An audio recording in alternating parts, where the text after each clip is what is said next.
ಘನ ಕಾರ್ಯ ಮಾಡಿದ್ಯಾ ಅಂತ ನೀನ್ ಅನ್ಕೋಬೋದಣ್ಣ, ಆದ್ರೆ ನನಗೆಷ್ಟು ನಷ್ಟ ಆಯ್ತು. ಅಂಥ ನಷ್ಟ ನಿನಗೇನಾಯ್ತು ಪದ್ಮ? ನನ್ ಮಗ ದುಬೈಗೆ ಹೋಗಿದ್ರೆ ದುಡ್ಡು ಒಡವೆ ಎಲ್ಲ ಸಂಪಾದನೆ ಮಾಡ್ತಿದ್ನಲ್ಲ ಅತ್ಗೆ.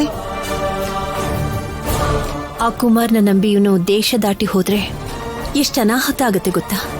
ಅಲ್ಲಿ ಹಣ ಸಂಪಾದನೆ ಮಾಡೋಕ್ಕಾಗಲ್ಲ, ಇವನು ಭಿಕ್ಷುಕ ಆಗ್ಬಿಡ್ತಾನಷ್ಟೇ.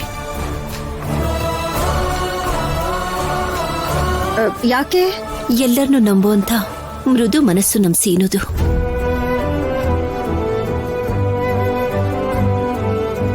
ಮೋಸ ಹೋದವರು ಮೋಸ ಮಾಡಿದವ್ರ ಪಕ್ಕದಲ್ಲಿದ್ರೂ ಕೂಡ ಅವ್ರನ್ನ ಮೋಸ್ಕರ ಅಂತಾನೆ ಕರೀತಾರೆ.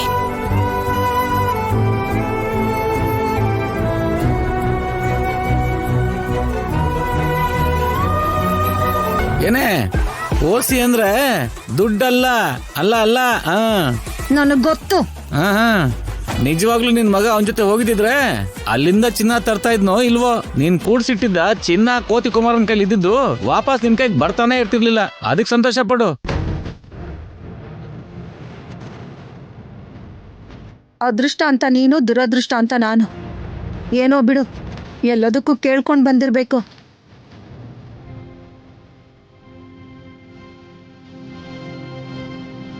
ಪದ್ಮ, ಕಣ್ಣಿಗೆ ಕಾಣಿಸದೇ ಇರುವಂತಹ ನಮಗೋಸ್ಕರ ಒಳ್ಳೇದು ಬಯಸುವಂಥ ಸಂಬಂಧಗಳು ಕೆಲವಿರುತ್ತೆ.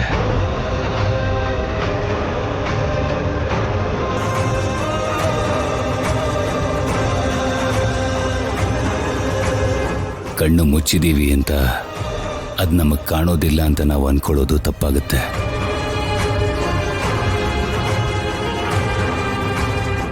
ನಿಜಾನೇ ಅಣ್ಣ, ಯಾರೋ ಬಲವಾಗಿನೇ ಬೇಡ್ಕೊಂಡಿರ್ಬೇಕು.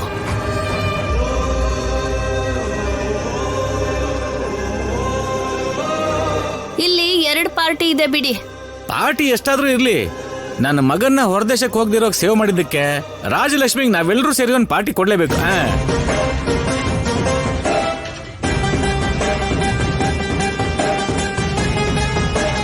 ನನಗ್ ಒಂದ್ ಅರ್ಥ ಆಗ್ಲಿಲ್ಲ. ಏನದು? ಆ ಕೋತಿ ಕುಮಾರ ಮೋಸ್ಕಾರ ಅಂತ ರಾಜಲಕ್ಷ್ಮಿಗೆ ಹೆಂಗ್ ಗೊತ್ತಾಯ್ತು? ಹೇಳ್ತೀನಿ ಚಿಕ್ಕಮ್ಮ. ಮಾವನ್ನ ಕಳ್ಸ್ಕೊಡೋದಕ್ಕೆ ಅಂತ ನಾನ್ ನಿಮ್ ಮನೆಗ್ ಬರೋವಾಗ ವೆಂಕಟ್ರಾವ್ ಮಾವ ಆ ಕುಮಾರ್ಗೆ ಫೋನ್ ಮಾಡಿ ಅವನು ಕೂಡ ದುಬೈಯಲ್ಲೇ ಇರ್ಬೋದು ಅಂತ ಎಲ್ಲ ಎಕ್ಸ್ಟ್ರಾಸ್ ಮಾತಾಡ್ದಾಗ ನನಗ್ ಅನುಮಾನ ಬಂದಿತ್ತು.